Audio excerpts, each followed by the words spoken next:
پہلی بات تو یہ ہے کہ آپ کو معلوم ہے کہ عمران خان جب اپوزیشن میں تھا تو جتنے بڑے بڑے جلسے عمران خان نے کیے ہیں اتنے ہی مثال جو ہے وہ پاکستان کی تاریخ میں نہیں ملتی. اور آپ کو یہ بھی معلوم ہے کہ جو ہماری تحریک انصاف ہے انہوں نے ایجوکیشن میں اتنے ماہر ہیں کہ یہ حکومت میں رہ کے سمجھتے ہیں کہ ہم اپوزیشن میں ہیں. تو اس لیے یہ یقینی بات ہے کہ وہ ایک پاپولر لیڈر ہے اور پاپولر لیڈر جو ہے وہ اپوزیشن میں ہو یا حکومت میں ہو وہ اپنے لوگوں کو اکٹھے جو ہے وہ کر سکتا ہے.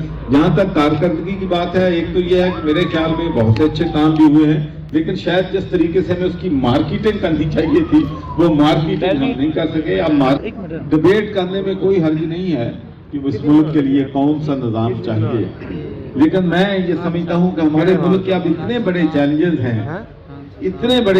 ہیں, مہنگائی ہے, پینے کا صاف پانی ہے, سڑکوں کی تعمیر ہے, رول آف لا ہے, پولیس ریفارمز ہیں, جوڈیشری ریفارمز ہیں, تو ہمیں اب فوکس جو ہے ان چیزوں پہ کرنا چاہیے. اور دوسرا یہ ہے کہ وزارتی نظام لانے کے لیے آپ کو 2/3 میجارٹی جو ہے اسمبلی میں چاہیے ہوگی. تو اس لیے جب تک بڑی جماعتوں میں کنسنسس نہیں ہوتا تو اس طرح سے صدارتی نظام جو ہے وہ امپوز نہیں کیا جا سکتا. بہت بہت شکریہ.